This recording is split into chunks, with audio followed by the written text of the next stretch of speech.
peut effectivement probablement commencer à parler d'une amorce de sortie de crise. Et surtout, on devrait avoir 2 années de croissance à peu près successives, ce qui n'est pas arrivé depuis 2008.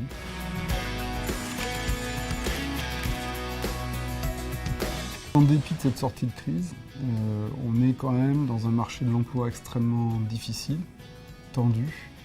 L'emploi reste la préoccupation numéro 1 de la plupart des salariés dans la plupart des pays. La problématique de la compétence devient vitale pour le salarié et pour son employeur. Pour le salarié, parce que c'est la garantie de son employabilité.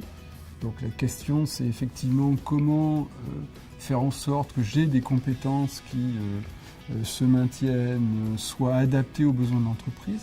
Et puis pour l'employeur aussi, parce que côté employeur, on voit bien que beaucoup d'entreprises sont confrontées à une transformation de leur business model. Et ça va appeler probablement de nouvelles compétences.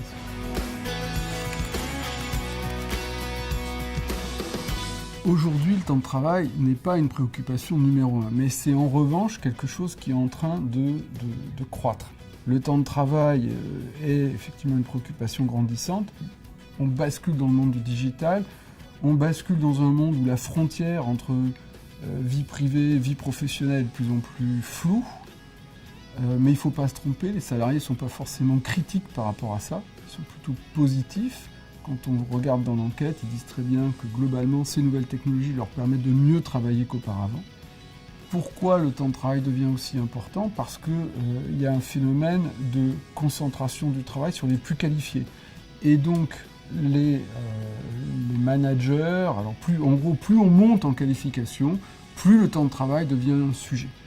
Et c'est la préoccupation numéro 1 des top managers en Europe.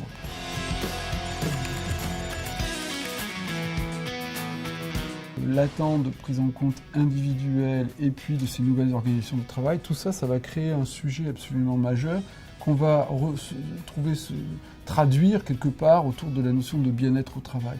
Je pense qu'il ne faut pas le prendre à la mode française. Ce n'est pas un problème uniquement de risques psychosociaux. C'est un problème beaucoup plus large qui est comment mon entreprise, mon manager, au quotidien, se préoccupe du bien-être au travail et notamment à travers la problématique de la gestion du temps dédié au travail et de l'organisation du temps de travail.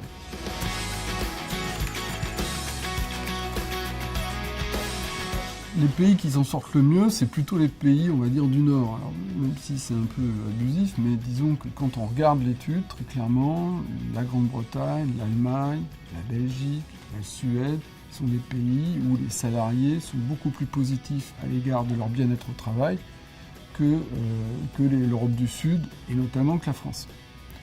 On voit aussi qu'il y a quand même un lien très fort entre bien-être et motivation.